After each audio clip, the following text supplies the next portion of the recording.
she has not been approved for Ozempic because she doesn't have diabetes. But she is obese and her body mass index is 34, and she wanted Ozempic for weight loss. What are these medications, first off, and why such a bizarre constellation of names? Welcome to your daily health briefing. I'm Dr. Albert Tackett. This show is here to help you navigate the complex U.S. medical system, one step at a time. Whether you are decoding a new diagnosis, fighting for a referral, or just trying to stay informed, you are in the right place. Let's get into the science. Tanika walks into the office totally confused. She has an appointment with me, and she brought in a letter from her insurance company telling her that she has not been approved for Ozempic because she doesn't have diabetes. But she is obese and her body mass index is 34, and she wanted Ozempic for weight loss. And she's very mad at her insurance company, at her doctor, the previous one before she came to see me, and at herself for choosing the wrong insurance. And so we had to sit down and unpack all of this so that Tanika can walk out of the office with clarity on what these names mean. And I get it. It's very confusing, right? You have Ozempic, you have Mounjaro, you've got Wegovy, you have Zepbound, you've got liraglutide, you have Saxenda. Patient gets a letter from the insurance company. We cover this, we don't cover these other ones. And the patient says, well, I have diabetes. Can I get Wegovy? No, you can't. You need Ozempic. Well, I have obesity. Can I get Mounjaro? No, you can't. You must apply for Zepbound. It is all over the place.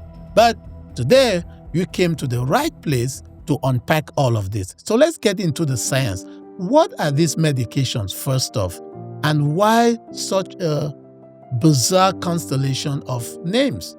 So the medicines at the core of this are the medications we call GLP-1 agonists. Right now, we have 4 of them. You might not remember exenatide. It was the first one to come out 20 years ago, followed by liraglutide that came out in 2010. Then there was semaglutide in 2017, and in 2022, there was terzepatide. The difference between all of them is that exenatide, liraglutide, semaglutide are all GLP-1 agonists. Terzapatite is both a GLP-1 and a GIP agonist. So it's a dual agonist, okay? Let's not get too much in the weeds of biochemistry, but that is basically the distinction. And some studies show that this could explain why terzapatide tends to cause more weight loss than semaglutide. And so what is the story then between the different names of the medications? Let's fast forward and just focus from 2017 onwards, right? Because the biggest source of confusion is between semaglutide and terzapatide. All right, this is how the story goes. Semaglutide comes out in 2017. Fantastic, approved for treatment of diabetes. And just as in clinical trials, we see in real-world data that people are also losing a lot of weight. And the Ozempic craze started, and the world has never been the same. Everybody was on Ozempic for weight loss. There were shortages for people who had diabetes, if anyone remembers those days. So what happened? The manufacturer, Novo Nordisk, went back and conducted clinical trials with semaglutide in people who did not have diabetes to check the safety, number 1, and 2, the efficacy for weight loss in these people. And a couple of years after, it was approved for weight loss. And that is how we wound up with Wegovy. So, semaglutide is the molecule. When used for treatment of obesity, it's called Wegovy. When used for treatment of diabetes, it's called Ozempic. Make sure you understand that distinction because it's very important, and I'll tell you in a few seconds why. Next, terzepatide. Okay, came out in 2022 for treatment of diabetes. It was branded as Mounjaro. And of course, people were taking it, and just like in clinical trials, it was causing a lot of weight loss. So what happened? You guessed right. Lilly, the manufacturer of Mounjaro, went again and did clinical trials to test the safety of the medicine and the efficacy in causing weight loss in people who do not have diabetes. And that is how we wound up with, you guessed right, Zepbound. So terzapatide, when used for treatment of diabetes, it's called Mounjaro. And when used for treatment of obesity, it's called Zepbound. And that is how we have these 4 confusing names to patients. But I hope this breakdown has established some clarity, okay? Now, why is this important, right? You're like, doctor, I get it. You know a lot about these medications. Thank you very much. But so what? What has that got to do with my day-to-day? I just want my medicine. This is why it's important. Because when you request the medications from your doctor or your doctor prescribes it for you, the condition he prescribes it for is very important for the approval. If you want semaglutide for treatment of diabetes, your doctor has to prescribe Ozempic. If you want terzepatide for treatment of diabetes, your doctor has to prescribe Mounjaro. So you better ask for Ozempic or Mounjaro. And what are the prescribing guidelines for both?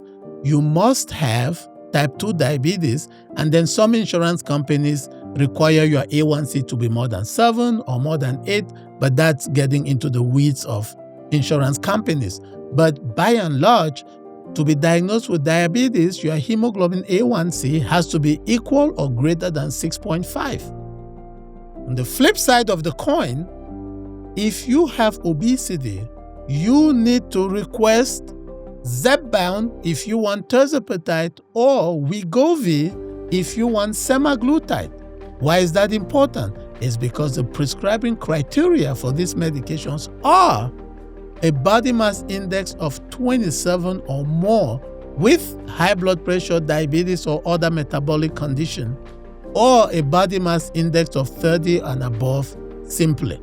Now, insurance companies also add their own requirements on top of that. For instance, Medicare and a lot of Medicare Advantage plans want you to have obesity plus a risk of heart disease or established heart disease. Some people want you to have other things, but these are the basic prescribing data. Now, we also have Zepbound being approved for treatment of sleep apnea.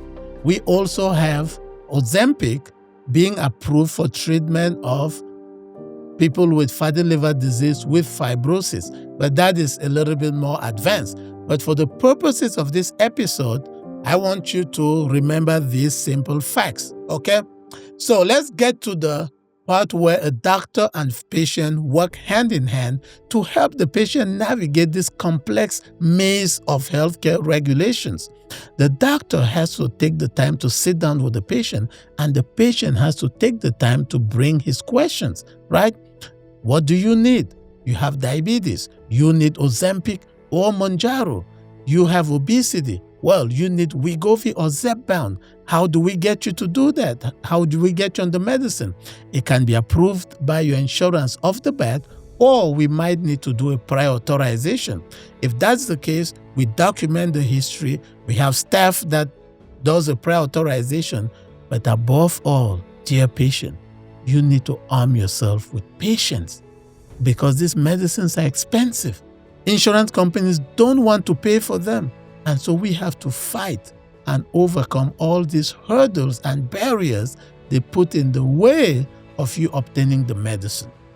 Okay, that is where a patient and a doctor work best as allies to overcome roadblocks. As we wrap up this episode, if you remember anything out of this episode, when you show up to your doctor, if you have diabetes, ask for Ozempic or Mounjaro. If you have obesity, ask for Zepbound or Wegovy. Make sure you know the names. And number 2, make sure you arm yourself with patience, because in most instances, a prior authorization will be required for these medications. They're expensive, but they are effective. So you do not want to shortchange yourself. Because remember, you are not confused. The system is trying to confuse you, but we are here to bring clarity to the situation. And on this note, we will end this episode, but I will see you next episode because the fight for great patient care never stops. This has been the Daily Brief. Medicine is not about certainty. It is about responsibility. Decisions are often made with incomplete information, but they are always made with your safety in mind. In a system that can feel rushed and fragmented, you deserve clarity, continuity, and an advocate who sees the whole picture. I am Dr. Albert Tacken, your physician ally, high-level science, human-level care. I will see you at the next briefing, or I will see you in the clinic.